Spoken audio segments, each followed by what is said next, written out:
Hello everyone, welcome to Sairam Sampath Rao education. My name is Sairam Sampath Rao. ఎలా ఉన్నారు అందరూ? So Telangana movement and state formation సంబంధించినటువంటి revision క్లాసెస్లో నెక్స్ట్ ఇంపార్టెంట్ డైమెన్షన్స్ ఏవైతే ఉంటాయో వాటిని అర్థం చేసుకునే ప్రయత్నం చేద్దాం. జాగ్రత్తగా అటెన్షన్ పే చేసి వినండి. చాలా ఇంపార్టెంట్ డైమెన్షన్స్ని ఈ క్లాస్లో కూడా నేను మాట్లాడతాను. సో ఇదేంటంటే emergence of regional parties in the United Andhra Pradesh with special reference to TDP, Telugu Desam party అని చెప్పి మనకు అడిగారు. సో ఎందుకు 1980s కొత్తగా రీజనల్ పార్టీస్ అనేటటువంటి పుట్టుకు రావడం అనేటటువంటి జరిగింది? What exactly are some important reasons మనం లిస్ట్ డౌన్ చేసే ప్రయత్నం చేయాలి. First, the need for alternative political party to end Congress dominance. People badly wanted to end Congress party dominance. కంటిన్యూస్గా 1956 నుంచి మనకి 1983 వరకు కాంగ్రెసే కంటిన్యూ అవ్వడం అనేటువంటి జరిగింది. సో దీని కారణంగా పీపుల్ కాంగ్రెస్ యొక్క హెజ్మనీ ఏదైతే ఉందో దాన్ని ఎండ్ చేద్దామని చెప్పి అనుకోవడం అనేది జరిగింది. అఫ్ కోర్స్ కాంగ్రెస్ హెజ్మనీ 1960s నుంచే, జవహర్లాల్ నెహ్రూ యొక్క డిమైజ్ తర్వాత నుంచే వేరే స్టేట్స్లో డిక్లైన్ అయినప్పటికీ ఆంధ్రప్రదేశ్లో మాత్రం కంటిన్యూ అవ్వడం అనేది జరిగింది. బట్ దిస్ టైం పీపుల్ చాలా స్ట్రాంగ్గా డిసైడ్ అవ్వడం అనేటువంటి జరిగింది. And second, anti Congress sentiment ఏదైతే ఉందో అది విపరీతంగా ఇంటెన్సిఫై అవ్వడం అనేటువంటి జరిగింది. రైట్ ఫ్రమ్ 1950s మెల్లమెల్లగా యాంటీ కాంగ్రెస్ సపోర్ట్ ఏదైతే ఉందో అది విపరీతంగా పెరగడం అనేటువంటి జరిగింది.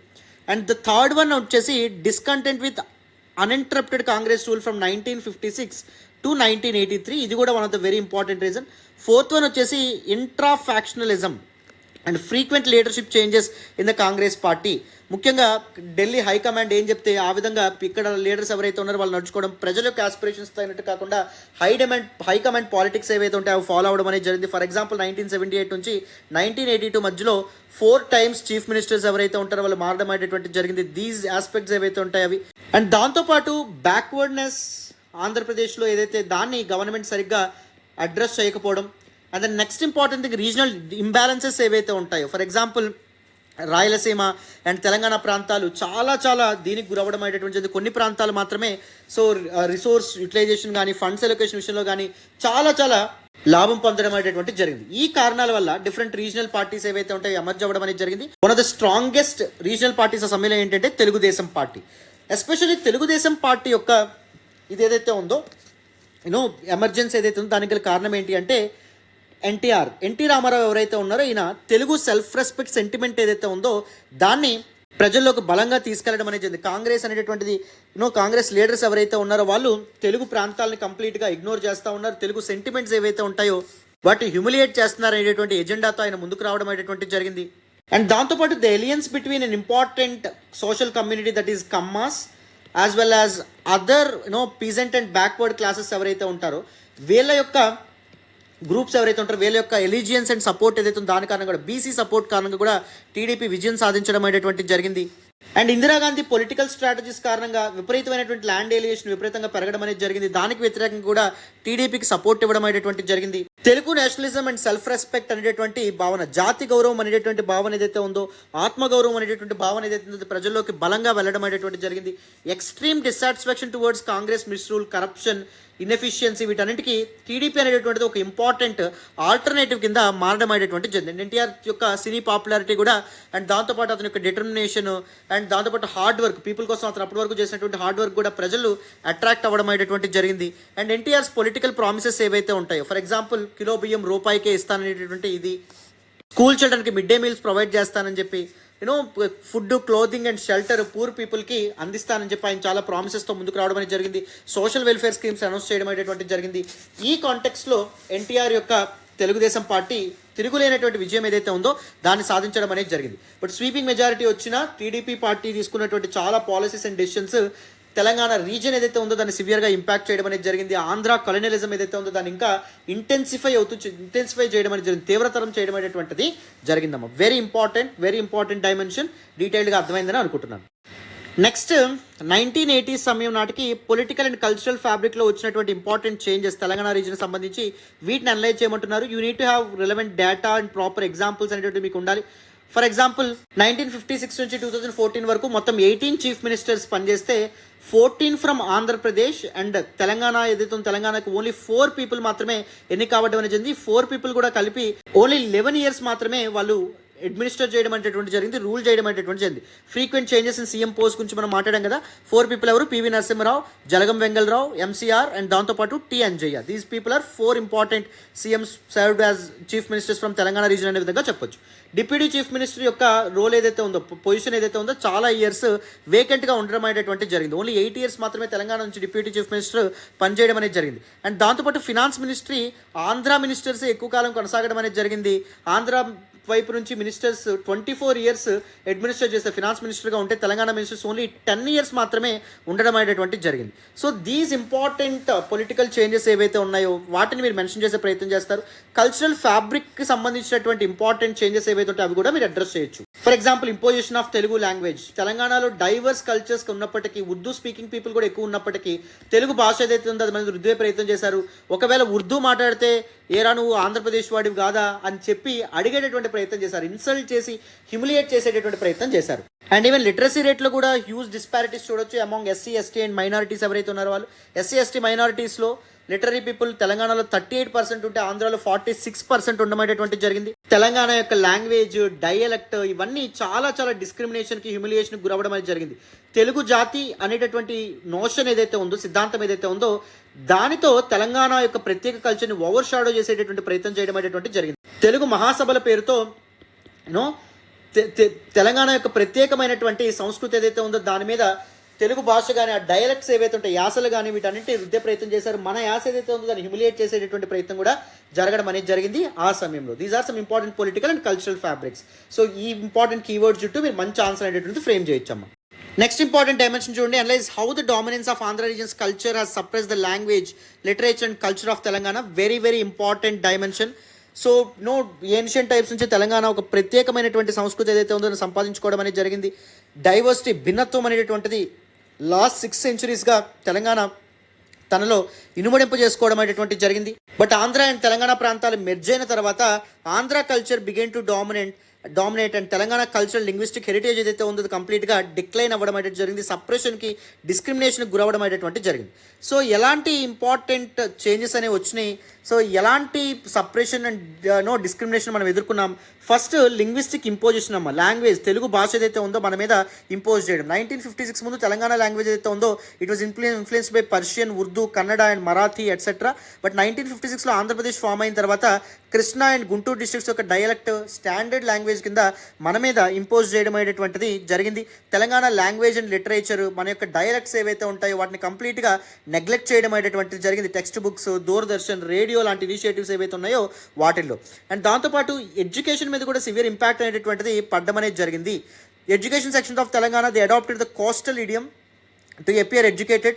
ఎందుకంటే మన సంస్కృతిని పాటించడం తక్కువగా చూడబడ్డం అనేది జరిగింది. So that the coastal regions చెందినటువంటి పీపుల్ యొక్క నడవడికని మన వాళ్ళు కూడా అలవాటు చేసుకోవడం అనేటువంటిది జరిగింది. ఆర్టిఫిషియల్ తెలుగు లాంగ్వేజ్ ఏదైతే ఉందో దాని ఎడ్యుకేషన్లో ఇంపోజ్ చేయడం అనేటువంటి జరిగింది. Telangana dialect, literature and history ఏవైతే ఉన్నాయో కంప్లీట్గా నెగ్లెక్ట్ కాబట్టడం అనేటువంటి జరిగింది. And third one, cultural discrimination as well. Seemandhra literary critics and historians ఎవరైతే ఉన్నారో వాళ్ళు ఓరల్ ట్రెడిషన్స్ ఆఫ్ తెలంగాణని కంప్లీట్గా చిన్నచూపు చూడడం అనేటువంటి జరిగింది. For example, important figures like Palkuriki Somanna, so they were not given due recognition. వాళ్ళకి రావాల్సినటువంటి రికగ్నిషన్ వాళ్ళకి రాలా. తెలంగాణ మాండలికంలో చాలా రచనలు చేసినటువంటి రచయితలు ఎవరైతే ఉంటారో వాళ్ళకి గుర్తింపు రాలేదు. వెరాజ్ నార్థన్ ఆంధ్ర, ఉత్తరాంధ్ర ప్రాంతానికి చెందినటువంటి మాండలికంలో రాసినటువంటి రచయితలకు మాత్రం చాలా though that is also backward area, వాళ్ళకి మాత్రం చాలా రికగ్నిషన్ రావడం అనేటువంటిది జరిగింది. Very very important. And film industry కూడా చాలా ఘోరమైనటువంటి కీలకమైన పాత్ర పోషించిందమ్మా తెలంగాణ కల్చర్ని అటాక్ చేయడంలో. ముఖ్యంగా తెలుగు ఫిల్మ్ ఇండస్ట్రీలో కోస్టల్ ఆంధ్రాకి చెందినటువంటి పీపుల్ ఎక్కువగా డామినెంట్ పొజిషన్లో ఉండడం, హీరోస్గా చలామణి అవ్వడం, కోస్టల్ ఆంధ్ర కల్చర్ని మన మీద రుద్దేటటువంటి ప్రయత్నం చేయడం. తెలంగాణ డైలెక్ట్ ఏదైతే ఉందో అది విలన్స్కి, కామిక్ పీపుల్ ఎవరైతే ఉంటారో లైక్ కోటా శ్రీనివాసరావు, తెలంగాణ శకుంతల, తాగుబోతు రమేష్, వీళ్ళందరికీ ఆపాదించడం అనేటువంటి జరిగింది. ఇది mental status of Telangana people ఏదైతే ఉందో దాని మీద ఇంపాక్ట్ చూపించడం అనేటువంటి జరిగింది. బట్ ఫిలిమ్స్ లైక్ ఒసే Ramulamma, Sammakka Saralamma, the showed the little of Telangana struggles and culture and uniqueness and distinctiveness. అదొకటి మనం అర్థం చేసుకోవాలి. And the fifth important thing ఏంటి అంటే తెలంగాణ కల్చర్ని మీడియా కూడా కంప్లీట్గా నెగ్లెక్ట్ చేయడం అనేటువంటి జరిగింది. రేడియో అండ్ దూరదర్శన్లో these coastal Andhra songs, Godavari songs ఇవే పాపులరైజ్ చేశారు. కానీ తెలంగాణ కావాల్సినటువంటి డ్యూ రెస్పెక్ట్ అనేటటువంటి రైటర్స్కి అందాల్సిన డ్యూ రెస్పెక్ట్ ఇవన్నీ అందాయా అంటే అందలేదు, డిస్కరేజ్ చేయబడ్డం అనేటువంటి జరిగింది. నెక్స్ట్ తెలంగాణ ఫెస్టివల్స్ ఏవైతే ఉంటాయో వాటికి కూడా డ్యూ రికగ్నిషన్ అనేటువంటిది రాలా. యునైటెడ్ ఆంధ్రప్రదేశ్లో Seemandhra festivals with much enthusiasm celebrate చేసుకునే వాళ్ళు, సంక్రాంతి ఇలాంటి వాటికి ఇంపార్టెన్స్ ఇవ్వడం అనేది జరిగింది. మన పండుగలైనటువంటి బతుకమ్మ లాంటి బోనాలు ఇలాంటివి ఏవైతే ఉంటాయో వాటిని కంప్లీట్గా ఇగ్నోర్ చేయడం అనేటువంటి జరిగింది. Telangana culture, festivals, art forms ఏవైతే ఉన్నాయో అవి టెక్స్ట్ బుక్స్లో కానీ లేకపోతే అదర్ ఇంపార్టెంట్ వీటిలో కానీ ఇంక్లూడ్ చేయకపోవడం కూడా మనకి అవమానపరచడం అనేటువంటి జరిగింది. అండ్ దాంతోపాటు changes in life style, people యొక్క లైఫ్ స్టైల్లో వీళ్ళకి ఇంపోజిషన్ వల్ల మనల్ని తక్కువగా ఏలినేట్ చేసి చూడడం వల్ల లైఫ్ స్టైల్లో మార్పులు రావడం అనేది జరిగింది. ఫుడ్ హ్యాబిట్స్ మన మీద రుద్దే ప్రయత్నం చేస్తారు, డ్రెస్సింగ్ హ్యాబిట్స్ మన మీద రుద్దేటటువంటి ప్రయత్నం చేయడం అనేటువంటి జరిగింది. సో బ్రిటిషర్స్ ఎలా అయితే వెస్టర్నైజేషన్కి పాల్పడ్డారో, కోస్టల్ పీపుల్ ఎవరైతే ఉన్నారో వాళ్ళు తెలంగాణ కల్చర్ని బ్యాక్వర్డ్గా ట్రీట్ చేయడం మొదలుపెట్టారు. ట్రెడిషనల్ తెలంగాణ క్లాతింగ్ ఏదైతే ఉందో దాన్ని సో బాగా డిస్క్రిమినేట్ చేయడం, హ్యూమిలియేట్ చేయడం అనేటువంటిది మొదలుపెట్టారు. నేటివ్ డిషెస్ ఏవైతే ఉన్నాయో సకినాలు కానీ ఇలాంటివి, సో వాటిని అర్బన్ ఏరియాస్లో పీపుల్ కంప్లీట్గా తినడమే మానేయడం అనేటువంటిది జరిగింది. మొక్కటుకుళ్ళు ఇలాంటివి ఉంటాయి కదా మన తెలంగాణ ప్రాంతంలో మాత్రమే మనం తినేవి, అవన్నింటికి డిక్లైన్ అవ్వడం అనేటువంటిది జరిగింది. తెలంగాణ డిషెస్ ఏవైతే ఉంటాయో అవన్నీ రెస్టారెంట్స్లో వీటన్నింటిలో పెట్టుకుంటే ఓన్లీ ఆంధ్ర మెనూస్, గోదావరి చేపల పులుసు, నెల్లూరు చేపల పులుసు, రాయలసీమ రాగి సంగటి ఇలాంటి ప్లేయర్లే రెస్టారెంట్ యొక్క మెనూస్లో కూడా కనిపించడం అనేటువంటి జరిగింది. సో ఈ విధంగా తెలంగాణ యొక్క లాంగ్వేజ్, లిటరేచర్ అండ్ కల్చర్ ఏదైతే ఉందో దాన్ని కంప్లీట్గా అండర్మైన్ చేయడం అనేది జరిగింది. One of the very very important dimensions. అర్థమైంది అనుకుంటున్నాను. నెక్స్ట్ చూడండి. సో ఇదేంటంటే తెలంగాణ సొసైటీ యొక్క కల్చర్ని ఫిల్మ్ ఇండస్ట్రీ అండ్ దాంతోపాటు మీడియా ఎలా కంప్లీట్గా డౌన్ గ్రేడ్ చేయడం అనేటువంటిది జరిగింది అని చెప్పారమ్మ. So Telangana film making Telangana కొత్త కాదు. ఫిల్మ్ ఇండస్ట్రీ మద్రాసులోను, బాంబేలోను, కలకట్టాలోను ఎమర్జ్ అవ్వక ముందే తెలంగాణ ఫిల్మ్ ఇండస్ట్రీ ఫిల్మ్ ప్రొడక్షన్స్లోని ఇన్వాల్వ్ అవ్వడం అనేటువంటి జరిగింది. లాహోర్, హైదరాబాద్ లాంటి సిటీస్లో ఎర్లీ ప్రొడక్షన్స్ ఏవైతే ఉంటాయో అవి స్టార్ట్ అవ్వడం అనేది తెలంగాణ పీపుల్ స్టార్ట్ చేయడం అనేటువంటి జరిగింది. మూకీ ఫిలిమ్స్, సైలెంట్ ఫిలిమ్స్ ఏవైతే ఉంటాయో వాటిని ఆ సమయంలో హైదరాబాద్లో చాలామంది పీపుల్ ప్రొడ్యూస్ చేయడం అనేటువంటిది జరిగింది. బట్ తెలుగు ఫిల్మ్ ఇండస్ట్రీ ఎప్పుడైతే ఇది అవ్వడం అనేది జరిగిందో, which is dominate by few individuals from coastal Andhra. So వాళ్ళు తెలంగాణ కల్చర్ ఏదైతే ఉందో ఆంధ్ర కల్చర్ని డామినేట్గా చూపిస్తే తెలంగాణ కల్చర్ని హ్యూమిలియేట్ చేయడం అనేటువంటిది జరిగింది. తెలుగు మూవీస్లో మెయిన్ క్యారెక్టర్స్ ఎవరైతే ఉంటారో వాళ్ళు ఆంధ్ర డైలెక్టే మాట్లాడేవాళ్ళు. Telangana dialect only comic characters, villains characters మాత్రమే ఇవ్వడం అనేటువంటిది జరిగింది. సో అది ఒక ఇంపార్టెంట్ ప్రాబ్లము. అండ్ దాంతోపాటు this particular thing impacted mental status of Telangana people as well అమ్మ. నేను ఆల్రెడీ మీకు చెప్పడం అనేది జరిగింది. గద్దర్ లాంటి వాళ్ళ సాంగ్స్ ఏవైతే ఉంటాయో వాటిని హ్యూమిలియేట్ చేస్తూ ఉండేవాళ్ళు, రైట్? ఇది కూడా one of the very important problems. Actors, actresses, producers, directors, other cine field professionals ఎవరైతే ఉన్నారో 99% of the people from Telangana regions ఉండమనే జరిగింది. తెలంగాణలో ఉన్నటువంటి థియేటర్స్ ఏవైతే ఉంటాయో నిజాం టైం నాటి థియేటర్స్ ఏవైతే ఉన్నాయో క్లోజ్ చేశారు. For example Sagar theatre, Mera theatre in Lakdi కపూల్, వీటిని క్లోజ్ చేయడం అనేటువంటి జరిగింది. న్యూ థియేటర్స్ని ఆంధ్ర పీపుల్ ఎవరైతే ఉంటారో మన తెలంగాణ వాళ్ళని దోచుకోవడానికి, ఎంటర్టైన్మెంట్ ఇండస్ట్రీ ఏదైతే ఉందో దాన్ని ఎక్స్పాండ్ చేయడానికి కొత్త థియేటర్స్ వాటి ప్లేస్లో ఏర్పాటు చేయడం అనేటువంటిది జరిగింది. ఈవెన్ మీడియా కూడా తెలంగాణ కల్చర్ ఏదైతే ఉందో దాన్ని కంప్లీట్గా అండర్మైన్ చేయడం అనేది జరిగింది. రేడియో అండ్ దూరదర్శన్లో కోస్టల్ ఆంధ్రాకి చెందినటువంటి స్లోగన్స్, సాంగ్స్ ఏవైతే ఉంటాయో అవి మాత్రం ప్రమోట్ చేసేవాళ్ళు తెలంగాణ కల్చర్ని కంప్లీట్గా అండర్మైన్ చేయడం అనేటువంటిది జరిగిందమ్మా. తెలంగాణ యొక్క కల్చర్ని డిస్కరేజ్ చేయడం అనేటువంటిది జరిగింది. తెలంగాణ రీజియన్కి సంబంధించినటువంటి రిపోర్టర్స్ అండ్ జర్నలిస్టులు ఎవరైతే ఉంటారో వాళ్ళకి ఇంపార్టెంట్ పొజిషన్స్ ఇవ్వకుండా అడ్డుకోవడం అనేటువంటిది జరిగింది. These are some important aspects, తప్పకుండా మీరు గుర్తుపెట్టుకోవాలి. నెక్స్ట్ ఇంపార్టెంట్ డైమెన్షన్ చూడండి. Analyse the origin, rise and decline of notion of Telugu జాతి and its role in suppressing the identity of Telangana. Telugu జాతి అనేటటువంటి ఒక ఇదేదైతే ఉందో, ఒక నోషన్, ఒక ఐడియా ఏదైతే ఉందో దానివల్ల తెలంగాణ కల్చర్ ఎలా ఓవర్ షాడో అవ్వబడడం అనేటటువంటి జరిగింది. ఈ రకంగా కూడా క్వశ్చన్స్ రావచ్చు. దీని వెనక చాలా రీజన్స్ ఉన్నాయి. First, Teluguisation, the policy of Teluguisation by NTR Telugu ఆత్మగౌరవం, తెలుగు జాతి అనేటటువంటి దాన్ని ఎక్కువగా ఇది చేయడం అనేది జరిగింది, ఎంఫసైజ్ చేయడం అనేటువంటి జరిగింది. దాని కారణంగా తెలంగాణ ఐడెంటిటీ మార్జినలైజ్ అవ్వడం అనేటువంటి జరిగిందమ్మ. అండ్ తెలుగు భాష ఏదైతే ఉందో దాని వికాసం కోసం సెపరేట్ యూనివర్సిటీస్ ఏవైతే ఉంటాయో వాటిని ఏర్పాటు చేయాలనుకున్నారు. యూనివర్సిటీకి ఫండింగ్స్ కూడా విపరీతంగా కేటాయించడం అనేది జరిగింది. వెరస్ తెలంగాణ కల్చర్కి, తెలంగాణ కల్చరల్ డిస్టింక్టివ్నెస్కి ఏవైనా కంట్రిబ్యూట్ చేశారంటే చేయలేదు. ట్యాంక్ బండ్ మీద ఉన్నటువంటి స్టాట్యూస్ కూడా చూస్తే అక్కడ ఉండేటువంటి పోయెట్స్, ఇంపార్టెంట్ పీపుల్ ఎవరైతే ఉన్నారో ఆంధ్ర వాళ్ళు మాత్రమే పెట్టడం అనేది జరిగింది. తెలంగాణ రీజన్కి చెందినటువంటి పీపుల్ ఎవరైతే ఉన్నారో, for example Palkuriki Somnath etcetera, so ఇలాంటి వాళ్ళ యొక్క ఇవేవైతే ఉంటాయి వాటిని పెట్టారా అంటే పెట్టలేనటువంటి పరిస్థితి. అండ్ దాంతోపాటు అమరావతి, తిరుమల, తిరుపతిని మాత్రం కల్చరల్ క్యాపిటల్స్ ఆఫ్ ఏపీగా డిక్లేర్ చేయడం అనేది జరిగింది. కానీ తెలంగాణ కల్చరల్ సెంటర్స్ ఏవైతే ఉంటాయో వాటిని కంప్లీట్గా అండర్మైన్ చేయడం అనేది జరిగింది. And statue of Buddha Hussain సాగర్లో ఇన్స్టాల్ చేయడం అనేటువంటిది జరిగింది. To safeguard the Telugu culture అమ్మ, ద నోషన్ ఆఫ్ అమరావతి అనే విధంగా మనం చెప్పొచ్చు. అండ్ దాంతోపాటు ఫిల్మ్ ఇండస్ట్రీ షిఫ్ట్ కూడా, తెలుగు ఫిల్మ్ ఇండస్ట్రీ ఏదైతే ఉందో అది మద్రాస్ నుంచి హైదరాబాద్ షిఫ్ట్ అవ్వడానికి ఇంపార్టెంట్ మెజర్స్ అనేది తీసుకున్నారు. తెలంగాణ ల్యాండ్స్ని ఆక్యుపై చేసుకోవడం అనేది జరిగింది. ఆంధ్ర సెలబ్రిటీస్, సినీ సెలబ్రిటీస్ ఎవరైతే ఉంటారో వాళ్ళకి ఈ ల్యాండ్స్ అనేటటువంటి దారాదత్తం చేయడం అనేది జరిగింది. రామోజీ ఫిల్మ్ సిటీ ఏదైతే దాని ఎగ్జాంపుల్ కింద చూడొచ్చు. ఎస్పీ రోడ్లో ఒకప్పుడు మొత్తం చెట్లు అనేటువంటి ఉండేవి, కేవలం రామోజీ ఫిల్మ్ సిటీకి డైరెక్ట్ రోడ్ అనేటువంటిది వేయడం కోసం అప్పటి టీడీపీ గవర్నమెంట్ ఏం చేసిందంటే ఎస్పీ రోడ్లో ఉన్నటువంటి ఆ పచ్చటి చెట్లు ఏవైతే ఉంటే వాటి అన్నింటినీ కూల్చివేయడం అనేటువంటిది జరిగింది. అండ్ దాంతోపాటు పొలిటికల్ లీడర్స్ ఎవరైతే ఉన్నారో తెలంగాణలో ఉన్నటువంటి వాళ్ళు పొలిటికల్ మార్జినలైజేషన్ గురవడం అనేటువంటిది జరిగింది. రైట్, మనందరం యునైటెడ్గా ఉండాలి అనే పేరుతో తెలంగాణ గురించి, తెలంగాణ కల్చర్ గురించి వాళ్ళు మాట్లాడలేనటువంటి పరిస్థితి ఏర్పడింది. డెవలప్మెంటల్ ప్రాజెక్ట్స్ అండ్ స్కీమ్స్ ఏవైతే ఉంటాయో అవి తెలుగు అని పేరు పెట్టడం అనేది జరిగింది, తెలుగు గంగా అని పేరు పెట్టడం అనేది జరిగింది. బట్ కానీ తెలంగాణకి ప్రత్యేకంగా ఏమైనా పేర్లు అనేటువంటి ఇచ్చారా? ఇవ్వనటువంటి పరిస్థితి. Very very important, all these dimensions అర్థం చేసుకోవాలి. So this deliberate policy of suppression by TDP government, దాని కారణంగా the identity of Telangana and the culture of Telangana పూర్తి స్థాయిలో డిక్లైన్ అవ్వడం అనేటువంటి జరిగింది. మరి తెలుగు జాతి అనేటువంటి నోషన్ ఏదైతే ఉందో అది ఏ విధంగా డిక్లైన్ అవ్వడం అనేది జరిగింది మాట్లాడదామా? First important thing, broken promises by then TDP government. NTR వచ్చేటప్పుడు చాలా ప్రామిసెస్ చేశారు. ఆల్కహాల్ బ్యాన్ చేస్తామని చెప్పడం అనేది జరిగింది ఉమెన్ యొక్క సపోర్ట్ కోసం. లిక్కర్ సేల్స్ ఏవైతే ఉంటాయో వాటిని కాకపోతే రిలాక్సేషన్ ఇవ్వడం అనేటువంటి జరిగింది. లిక్కర్ సేల్స్ ఏవైతే ఉంటాయో అవి పెంచడానికి.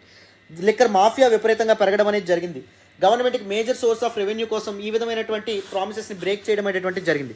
అండ్ దాంతోపాటు కారంచెడు మ్యాసకర్ ఏదైతే ఉందో అది కూడా one of the very important. Karamchedu ఘటన ఏదైతే ఉందో అది స్టేట్ గవర్నమెంటే కుదిపేసినటువంటి ఇంపార్టెంట్ ఈవెంట్ కింద మనం చెప్పొచ్చు. TDP leaders and people from Kamma community Dalit community మీద విపరీతంగా విరుచుకుపడడం అనేటువంటిది జరిగింది. దళిత్ హౌసెస్ని అండ్ దాంతోపాటు దళితులు ఎవరైతే ఉంటారో వాళ్ళని చంపడం అనేటువంటి జరిగింది, ఊచకోత కోయడం అనేటువంటి జరిగింది. టీడీపీ గవర్నమెంట్ అప్రోప్రియేట్ యాక్షన్ తీసుకుందా అంటే తీసుకున్నటువంటి పరిస్థితి. అండ్ ల్యాండ్ గ్రాబర్స్ కింద చాలామంది మారడం అనేది జరిగింది. ఇన్ అరౌండ్ హైదరాబాద్ చాలా ల్యాండ్ ఏదైతే ఉందో 500,000 రూపీస్కి అమ్మడం అనేటువంటి జరిగింది. ఫర్ ఎగ్జాంపుల్ మీరు కేపీహెచ్పి వెళ్ళి ఏ ఇంటికైనా ఇంటి ఓనర్ ఎవరైతే ఉంటారో వాళ్ళకి అడగండి మీరు ఎవరిని సపోర్ట్ చేస్తారంటే టీడీపీని సపోర్ట్ చేస్తానంటారు. Because most of them were popularly from Kamma community అయి ఉండొచ్చు. రైట్, సో ఇది కూడా చాలా సివియర్గా జరగడం అనేది జరిగింది. Next important thing, privatisation of education health. Education health privatise అవ్వడం వల్ల అది అన్అఫోర్డబుల్గా మారడం అనేటువంటి జరిగింది. The negatively impacted common people of Telangana. So government schools మీద డిపెండ్ అయ్యే వాళ్ళు ఎవరైతే ఉన్నారో వాళ్ళ మీద టీడీపీ గవర్నమెంట్ తీసుకొచ్చినటువంటి ప్రైవేటైజేషన్ ఏదైతే ఉందో ఆ ఇష్యూస్ చాలా ఇది చేయడం అనేది జరిగింది. సో ఫర్దర్ టీడీపీ ఫైనల్లీ 1989లో ఎలక్షన్స్లో ఓడిపోవడం అనేటువంటి జరిగింది దీని కారణంగా. అర్థమైందా? So these are some important aspects that you need to remember with respect to the notion of Telugu జాతి, the origin, rise and decline of the notion of Telugu జాతి. వెరీ ఇంపార్టెంట్ అమ్మా. క్లారిటీ వచ్చింది అనుకుంటాను this dimension as well. Next important dimension చూడండి. So the growth and expansion of new economy in Hyderabad and other parts of Telangana, ఇది కూడా very important dimension. So 1980sలో Indian Telangana economic స్ట్రక్చర్లో మార్పు రావడం అనేటువంటి జరిగింది. సో దాని గురించి కూడా మాట్లాడదాం. ఎప్పుడైతే హైదరాబాద్ స్టేట్ క్యాపిటల్గా మారడం అనేది జరిగిందో న్యూ ఎకనామిక్ స్ట్రక్చర్ ఫామ్ అవ్వడం అనేటువంటి జరిగింది ఇన్ అండ్ అరౌండ్ హైదరాబాద్ అని చెప్పొచ్చు. స్టేట్ గవర్నమెంట్ తీసుకొచ్చినటువంటి ఎఫర్ట్స్ ఏవైతే ఉంటాయో it actually transform Hyderabad traditional ఎకానమీగా మనం చెప్పొచ్చు వైబ్రెంట్ మోడర్న్ ఇండస్ట్రియల్ ఎకానమీగా మారడం అనేటువంటి జరిగింది. Global city, global cosmopolitan hub కింద మారడం అనేది జరిగింది. From all parts of India పీపుల్ని అట్రాక్ట్ చేయడం అనేటువంటిది జరిగింది. Telangana economy usually agriculture based economy with adequate irrigation facilities, especially micro irrigation facilities. Kakatiyas మీకు గమనిస్తే డ్యామ్స్ అనేటువంటి కన్స్ట్రక్ట్ చేశారు. నిజామ్స్ కూడా మేజర్ ఇరిగేషన్ ప్రాజెక్ట్స్ అనేటువంటి కన్స్ట్రక్ట్ చేయడం అనేటువంటి జరిగింది. రెయిన్ఫాల్ మీద ఎక్కువగా డిపెండ్ అవ్వాల్సినటువంటి ఎకనామిక్ సిస్టమ్ ఏదైతే ఉందో అది మనం గమనించవచ్చు. అండ్ దాంతోపాటు ఇంపార్టెంట్ న్యాచురల్ ఓర్స్ ఏవైతే ఉంటాయి, న్యాచురల్ రిసోర్సెస్ కూడా తెలంగాణలో మనకు కనిపిస్తాయి. సింగరేణి కాలరీస్ ఏవైతే ఉన్నాయో ఎంప్లాయ్మెంట్ ఆపర్చునిటీస్ కల్పించడం అనేది జరిగింది. Whereas Hyderabad economy is completely different. So Qutb Shahi పీరియడ్లోనే హైదరాబాద్ సిటీ యొక్క ఎవల్యూషన్ మొదలైనప్పటికీ అసఫ్ జాహీ టైంలో మోడర్నైజేషన్ ఆఫ్ హైదరాబాద్ స్టార్ట్ అవ్వడం జరిగింది. హైదరాబాద్ కార్పొరేషన్గా 1933లో మారడం అనేటువంటి జరిగింది. 1962లో మున్సిపల్ కార్పొరేషన్గా మారడం అనేటువంటి జరిగింది. 2007లో గ్రేటర్ హైదరాబాద్ మున్సిపల్ కార్పొరేషన్ ఏదైతే ఉందో అది క్రియేట్ అవ్వడం అనేటువంటి జరిగింది. సో సిటీ ర్యాపిడ్గా గ్రో అవుతూ రావడం అనేటువంటి జరిగింది. ఆంధ్రప్రదేశ్ ఫార్మేషన్ తర్వాత many state organisation, central organisations form అవడం అనేది జరిగింది. For example BHEL, ECIL, DRDO and దాంతోపాటు హెచ్ఎండిసి ఇలాంటి ఇంపార్టెంట్ ఆర్గనైజేషన్స్ అనేటువంటి స్టార్ట్ అవ్వడం అనేది జరిగింది. 1990sలో thanks to the LPG reform software industry ర్యాపిడ్గా డెవలప్ అయింది. ఐటీ అండ్ ఐటీసీ సెక్టార్స్ ఏవైతే ఉంటాయో డెవలప్ అవ్వడం జరిగింది. హైటెక్ సిటీ ఏదైతే ఉందో దానికి ఫౌండేషన్ అనేటువంటిది పడడం అనేది జరిగింది. In very short span of time Hyderabad ఒక ఇంటర్నేషనల్ సిటీగా ఒక గ్లోబల్ కాస్మోపాలిటన్ హబ్ కింద మారడం అనేది జరిగింది. మెనీ పీపుల్ లైవ్లీహుడ్ కోసం ఎకనమిక్ గ్రోత్ కోసం ఇక్కడికి వచ్చి స్థిరపడడం అనేటువంటిది జరిగింది. బట్ హైదరాబాద్ స్టేట్ యొక్క గ్రోత్ కేవలం డెవలప్మెంట్ హైదరాబాద్కి మాత్రమే ఐసోలేట్ అవ్వడం వల్ల చాలామంది అదర్ రీజన్స్ ఏవైతే ఉంటాయో కంప్లీట్గా డిక్లైన్ అవ్వడం అనేటువంటిది జరిగింది. వాటికి ఎకానమీస్ డిస్రప్ట్ అవ్వడం అనేటువంటిది జరిగింది. These are some important aspects that you need to remember. Clarity వచ్చిందని అనుకుంటున్నాను, అందరికీ అర్థమైందని అనుకుంటున్నాను. నెక్స్ట్ ఇంపార్టెంట్ డైమెన్షన్ చూడండి, how the growth of corporate health sector has impacted public health in Telangana following the 1969 Telangana movement. ముఖ్యంగా ఎన్టీఆర్ గవర్నమెంట్ వచ్చిన తర్వాత పాలసీలో చేంజెస్ అనేటువంటివి వచ్చినాయమ్మ. ముఖ్యంగా మీరు గమనిస్తే తెలంగాణ పీపుల్ యొక్క ఇన్కమ్ లెవెల్స్ ఏవైతే ఉంటాయి, ఎకనామిక్ కండిషన్స్ గమనిస్తే ఇన్కమ్ లెవెల్స్ చాలా చాలా తక్కువ. ఎక్కువ మంది weaving and rain fed agriculture మీద డిపెండ్ అయినటువంటి వాళ్ళు. హెల్త్ కేర్ సిస్టమ్ ఏదైతే ఉంటుందో అది నిజాం టైంలోనే నిజాం దవాఖానాస్ రూపంలో స్టార్ట్ అవ్వడం అనేది జరిగింది. ఫ్రీ మెడికల్ ఫెసిలిటీస్ పీపుల్కి ఆ సమయంలోనే ప్రొవైడ్ చేయడం అనేది జరిగింది. బట్ 1980sలో కార్పొరేట్ హెల్త్ సెక్టర్ ఎప్పుడైతే ఇదవ్వడం అనేది జరిగిందో తెలంగాణ పీపుల్ యొక్క out of the pocket expenditure on health విపరీతంగా పెరగడం అనేటువంటిది జరిగింది. Very very important. చూడండి, ఫస్ట్ ఇంపార్టెంట్ ఆస్పెక్ట్స్ మీరు గమనిస్తే హెల్త్ కేర్ పాలసీస్లో క్లియర్ షిఫ్ట్ అనేటటువంటిది ఎన్టీఆర్ గవర్నమెంట్ వచ్చిన తర్వాత కమించడం అనేది జరిగింది. ప్రైవేట్ కార్పొరేట్ హాస్పిటల్స్ విపరీతంగా ఎస్టాబ్లిష్ అవ్వడం అనేది జరిగింది. ఫ్రీ మెడికల్ ఎయిడ్ సిస్టమ్ ఏదైతే ఉందో కంప్లీట్గా డిక్లైన్ అవ్వడం అనేటువంటిది జరిగింది. దాని కారణంగా public hospitals like Osmania university funding తగ్గడం అనేది జరిగింది. సో కార్పొరేట్ హాస్పిటల్స్ ఏవైతే లాభం కోసం చూస్తారు కాబట్టి పీపుల్కి ఖర్చు ఏదైతే ఉందో విపరీతంగా పెరగడం అనేది జరిగింది. బర్డెన్ విపరీతంగా పెరగడం అనేది జరిగింది. ఎకనమిక్ ఇంపాక్ట్ అనేటటువంటిది కూడా మనం జాగ్రత్తగా ఇది అవ్వాలి. Free medicines free medical facilities లేకపోవడం వల్ల ప్రైవేట్ మెడికల్ షాప్స్ విపరీతంగా పెరగడం వల్ల which are owned by Andhra capitalist to be precise. So వాళ్ళు ప్రాఫిట్స్ కోసమే పనిచేయడం వల్ల కరప్షన్ అండ్ బ్రైబరీ ఇవన్నీ కూడా ఎక్కువగా ఉండడం వల్ల క్వాలిటీ ఆఫ్ కేర్ ఏదైతే ఉందో పేషెంట్స్కి అది విపరీతంగా తగ్గడం అనేటువంటిది జరిగింది. ప్రైవేటైజేషన్ ఆఫ్ హెల్త్ కేర్ కూడా very important aspect. And public health సెక్టార్లో ఇంపాక్ట్ అనేది ఏ విధంగా వచ్చింది, పబ్లిక్ హెల్త్ మీద గవర్నమెంట్ ఎక్స్పెండిచర్ ఏదైతే ఉందో తగ్గుతూ రావడం అనేటువంటిది జరిగింది. ఒక బర్డెన్ కింద హెల్త్ కేర్ మీద ఖర్చు పెట్టడం ఒక బర్డెన్ కింద ప్రభుత్వాలు చూడడం అనేది జరిగింది. యాక్సెసిబిలిటీ ఇష్యూస్ కూడా పూర్ పీపుల్ ఫ్రీ ట్రీట్మెంట్కి కార్పొరేట్ హాస్పిటల్లో యాక్సెసిబిలిటీ లేనటువంటి పరిస్థితి ఏర్పడడం అనేది జరిగింది. క్వాలిటీ హెల్త్ కేర్ ఒక డిస్టెంట్ రియాలిటీ కింద మారడం అనేటువంటిది జరిగింది. అండ్ ఈవెన్ మెడికల్ ఎడ్యుకేషన్లో కూడా తెలంగాణ వెనుకబాటుకు రావడం అనేది జరిగింది. 2014 వరకు ఓన్లీ 3 మెడికల్ కాలేజెస్ మాత్రమే తెలంగాణలో ఉన్నాయంటే నమ్ముతారా? ఎంత సెవరల్ డికేడ్స్గా ఎంత నెగ్లెక్ట్కి తెలంగాణ గురైంది. పబ్లిక్ హెల్త్ కేర్ ఇన్ఫ్రాస్ట్రక్చర్ ఏదైతే ఎలా కంప్లీట్గా డిక్లైన్ అయిందనే విషయాలు మీరు తప్పకుండా తెలుసుకోవాలి. Very very important dimension. Again దీన్ని కూడా కాంప్రహెన్సివ్గా మనం చెప్పుకున్నాం. అందరికీ అర్థమవుతున్నాయి అనుకుంటున్నాను all the dimensions, right? This all about this particular session. మళ్ళీ అదర్ ఇంపార్టెంట్ డైమెన్షన్స్ మనం నెక్స్ట్ క్లాస్లో మాట్లాడదామమ్మా. ఓకేనా? Thank you so much once again. మళ్ళీ నెక్స్ట్ క్లాస్లో కలుద్దాం. బాయ్ నాన్న.